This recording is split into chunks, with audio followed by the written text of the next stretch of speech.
Baik, mari kita ulang kaji tentang masdar. Baik, masdar ialah perbuatan tanpa ganti nama diri tersembunyi. Kalau saya kata makan, minum, duduk, itu ialah masdar. Masdar bawah kategori isim. Baik, untuk mengenal masdar ni payah sikit, dia ada banyak pattern. Antara pattern masdar ialah fu'ul. Baik, pattern fu'ul ni dia ada tambah waw kat tengah. Baik, ada banyak contoh masdar yang menggunakan pattern fu'ul. Antaranya ialah sujud. Sujud maksudnya sujud. Sukut, senyap. Suluk, jalan. Wukuf. Wukuf ni berhenti. Kudum, datang. Nuzul, turun ataupun penurunan. Baik, kudum ni datang ataupun kedatangan. Wukuf ni berhenti. Baik, semua ni ialah perbuatan, tapi tak ada ganti nama diri tersembunyi. Baik, mari kita tengok pattern masdar yang lain. Baik, antara pattern masdar yang lain ialah fi'alah. Baik, pattern fi'alah ni dia ada tambah alif pula. Dia ada tambah alif dengan ta. Tadi tambah waw, yang ni ada alif dengan ta. Contohnya tilawah. Tilawah baca, qiraah pun baca. Jinayah maksudnya jinayah. Khianah maksudnya khianat. Hikayah maksudnya hikayat. Riwayah maksudnya riwayat. Inayah ni mengambil berat. Kitabah penulisan ataupun tulis. Baik, semua ini ialah masdar dan sebahagian perkataan yang ada di sini telah dimelayukan. Contohnya jinayah, orang Melayu tukar jadi jenayah. Khianah, orang Melayu tukar jadi khianat. Hikayah, orang Melayu tukar jadi hikayat. Riwayah, orang Melayu tukar jadi riwayat. Baik, ini semua adalah masdar. Apa itu masdar? Masdar ni ialah perbuatan, tapi tak ada ganti nama diri tersembunyi. Baik, seterusnya pattern masdar yang kita jumpa tadi ialah taf'il. Baik, yang ni contohnya banyak. Contoh masdar yang menggunakan pattern taf'il. Tadi kita jumpa perkataan takdir kan. Allah berfirman, zalika takdirul azizil alim. Baik, perkataan takdir, pattern dia ialah taf'il. Pattern taf'il tu ialah pattern masdar. Masdar tu ialah perbuatan saja tanpa ganti nama diri tersembunyi. Baik, contoh perbuatan, contoh masdar yang guna pattern taf'il ni banyak. Mari kita sebut satu-satu. Yang pertama, tafsir. Seterusnya, tasmi', tajwid, tadbir, ta'lim, tartil, tahsin, takbir, tasbih, tabligh, taufik, takdim, takhir, tahlil. Apa lagi? Banyak pattern masdar yang menggunakan pattern taf'il ni. Dan sebahagian perkataan ni telah dimelayukan. Contoh tafsir dimelayukan, terjemahannya tafsir juga. Tadbir dimelayukan, tapi orang Melayu sebut urus tadbir. Orang Melayu sebut urus tadbir. Baik, mari kita tengok terjemahan perkataan-perkataan yang saya tulis ni. Baik, tafsir ni maksudnya menjelaskan, memperincikan. Tasmi' memperdengarkan. Tajwid ni mengkualitikan. Tajwid maksudnya mengkualitikan. Maksud mengkualitikan, membuat sesuatu tu jadi berkualiti. Bila kita ngaji Al-Quran, kita kena buatkan bacaan kita tu berkualiti. Dalam bahasa Arabnya dipanggil tajwid. Tadbir menguruskan. Takbir membesarkan. Tahsin ni mengelokkan. Baik, masjid buat program tahsin solat. Maksud program tahsin solat tu ialah program untuk mengelokkan solat. Maksud mengelokkan, menjadikan sesuatu tu elok. Baik, tartil, baca secara perlahan-lahan. Ta'lim ni mengajarkan. Takdim mengawalkan. Lawan dia takhir. Takhir tu maksudnya mengakhirkan ataupun melewatkan. Taufik ni menyesuaikan. Apa yang kita nak sesuai dengan apa yang Allah nak, maka berlakulah perkara tersebut. Kita nak tunai haji tahun ni, Tapi Allah tak nak, maka tak sesuai. Tidak sesuai, tidak tersuai kehendak Allah dengan kehendak kita, tak sama. Jadi tak ada taufiknya. Maka tidak berlakulah perkara yang kita nak tu. Sebab apa? Tidak ada, tak sesuai kat situ. Tidak ada kesesuaian, kemuafakatan di situ. Baik, taufik maksudnya menyesuaikan. Baik, kalau apa yang kita nak, Allah pun nak sama, tersuai kehendak kita dan Tuhan itu, maka berlakulah perkara yang kita nak tersebut. Baik, seterusnya tabligh. Tabligh maksudnya menyampaikan. Kemudian tasbih. Tasbih ni maksudnya mensucikan. Baik, pattern masdar yang menggunakan pattern taf'il ni kebiasaannya ada mendengankan. Baik, contoh tafsir ni maksudnya menjelaskan, ataupun kita boleh terjemahkannya penjelasan. Baik, mari kita bincang lebih detail. Baik, masdar yang pattern taf'il ni dia ada tambah huruf ta dengan ya. Dia ada tambah ta dengan huruf ya. Baik, masdar ni dia berasal dari fi'il madi. Fi'il madi dia tak ada ta dengan ya. Fi'il madi dia ada syaddah.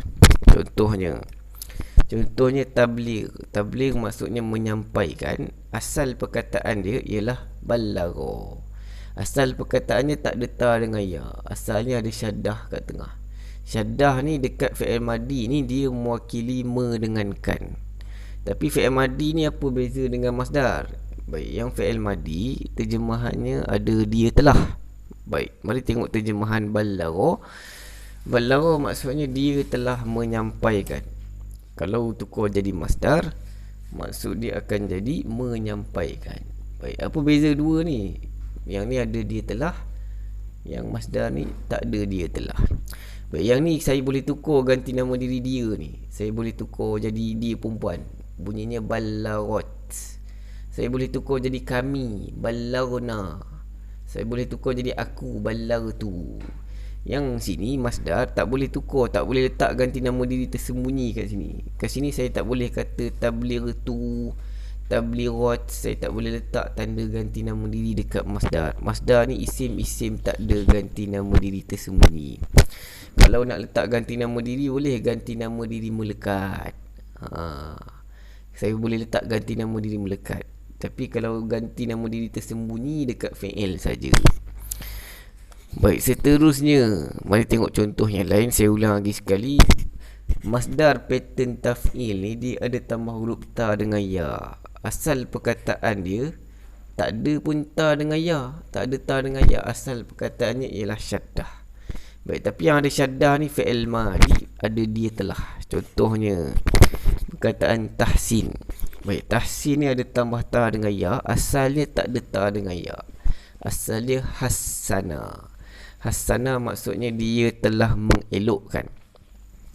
Baik, ini adalah fi'il madi. Fi'il madi kita boleh tukar ganti nama diri ni. Kita boleh letak ta kat ujung, boleh letak tu. Kalau saya kata kau telah mengelokkan, dalam bahasa Arab hassanta. Dalam doa tengok cermin, doa tengok cermin ada perkataan hassanta. Dalam doa tengok cermin kita kata Allahumma kama hassanta khalqi fahassin khuluqi. Ya Allah, sebagaimana kau telah mengelokkan ciptaanku, kau elokkanlah juga akhlakku. Baik, itu dalam doa tengok cermin. Boleh rujuk balik doa tersebut. Baik, bila saya tukar hasanah ni, saya tambah ta dengan ya, terjemahannya ada mendengankan tu. Terjemahannya ada mendengankan, tapi tak ada dia telah. Tak ada telah sebab bukan fi'il madi. Tak ada ganti nama diri dia tersembunyi kat situ sebab dia dah bertukar jadi masdar. Masdar ialah perbuatan tanpa ganti nama diri tersembunyi. Baik, ini adalah perkara yang susah dalam bahasa Arab lah. Perkara yang susah dalam bahasa Arab ialah kita nak buang ganti nama diri tersembunyi ni. Kita nak buang telah ni, kita kena tukar jadi masdar. Masdar ni dia ada pattern yang tersendiri, kita kena hafal sebenarnya. Itu perkara yang susah lah dalam bahasa Arab ini. Kalau jumpa perkataan dia makan kan, dia makan, kalau bahasa Melayu nak sebut perkataan makan, buang je dia. Tapi dalam bahasa Arab, dia makan, saya nak tukar jadi perkataan makan saja susah dalam bahasa Arab. Sebab ada pattern dia dalam bahasa Arab. Baik, kalau saya kata dia solat, aku solat, usolli. Aku solat, usolli. Kalau solat je dalam bahasa Arab, solat. Lain bunyi dia, usolli dengan solat kan. Baik. Itu perkara yang payah dalam bahasa Arab lah. Perkara yang payah dalam bahasa Arab ialah kita nak buang ganti nama diri dekat fi'il tu, kita nak sebut perbuatan saja. Nak sebut perbuatan saja kena tukar masdar. Masdar ni kita kena hafal dia punya pattern dia sebenarnya. Baik, seterusnya mari tengok contoh yang lain. Baik, perkataan takdim. Kita selalu kalau bermusafir kita akan solat jamak takdim. Baik, takdim ni masdar. Macam mana tahu dia masdar? Dekat sini dia ada ta dengan ya. Kalau ada ta dengan ya ni pattern masdar yang biasanya ada me dengan kan. Dia punya fi'il madi dia tak ada pun ta dengan ya. Fi'il madi dia ada syaddah kat tengah. Baik, mari tengok terjemahan. Qaddama maksudnya dia telah mengawalkan. Kalau takdim maksud dia mengawalkan. Baik, seterusnya perkataan tajwid. Tajwid ni ada ta dengan ya kan. Asalnya tak ada. Asalnya ta dengan ya tidak ada. Asal perkataan tajwid ialah jawada. Jawada maksudnya dia telah mengkualitikan. Kalau tajwid tu maksud dia ialah mengkualitikan. Okay, kalau kita ngaji Al-Quran, kita mesti baca dengan tajwid. Kita mesti baca dengan mengkualitikan bacaan kita. Bacaan kita kena ada kualiti. Sebab tu salah sikit kena tegur. Sebab apa nak bagi bacaan kita ni ada kualiti. Baik, seterusnya perkataan yang berikutnya waffaqo. Waffaqo ni fi'il madi. Kenapa kita kata dia fi'il madi? Sebab dia ikut pattern fa'ala.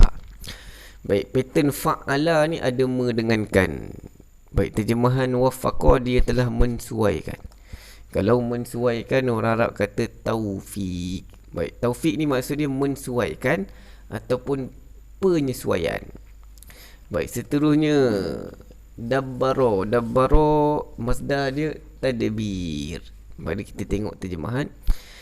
Perkataan dabbaro itu fi'il madi pattern fa'ala. Kalau pattern fa'ala biasanya ada me dengan kan. Baik, terjemahannya dia telah menguruskan. Tukar jadi masdar, tadbir maksud dia ialah menguruskan. Ulang lagi sekali, tadbir tu maksud dia ialah menguruskan. Orang Melayu melayukan perkataan tadbir ni. Orang Melayu kata urus tadbir. Urus tadbir. Okay, orang Melayu sebut urus tadbir. Tapi kalau pangkat dia kata pegawai tadbir. Pegawai tadbir. Tadbir tu bahasa Arab. Tadbir tu maksud dia menguruskan ataupun pengurusan. Baik, mudah-mudahan jelas di situ. Habis ulang kaji kita tentang masdar. Kita kembali kepada ayat tadi. Baik, perkataan yang terakhir dalam ayat tadi, Al-Azizil Alim. Mari tengok terjemahan. Al-Aziz yang maha perkasa, Al-Alim yang maha mengetahui. Baik, dua-dua ni adalah kalimat isim. Dua-dua ada alif lam. Dua-dua baris bawah. Kita boleh anggap dia zat dan sifat.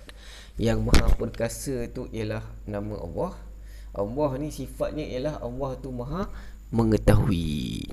Baik, ataupun nak kata bukan zat sifat pun boleh juga. Kita kata Al-Aziz ni nama Allah, Al-Alim ni nama Allah yang lain. Tapi nama Allah dalam masa yang sama adalah sifat bagi Allah tersebut. Allah maha perkasa, Allah maha kuat. Allah maha kuat, dalam masa yang sama Allah maha mengetahui. Allah boleh buat apa saja dan Allah tahu apa yang Allah buat. Adapun manusia kuat macam mana dia tak boleh buat semua benda, dan manusia berilmu macam mana dia tidak tahu semua benda. Hanya Allah saja yang maha perkasa lagi maha mengetahui. Baik, habis surah Yasin ayat 38. Sekali itu saja perbincangan kita untuk hari ini.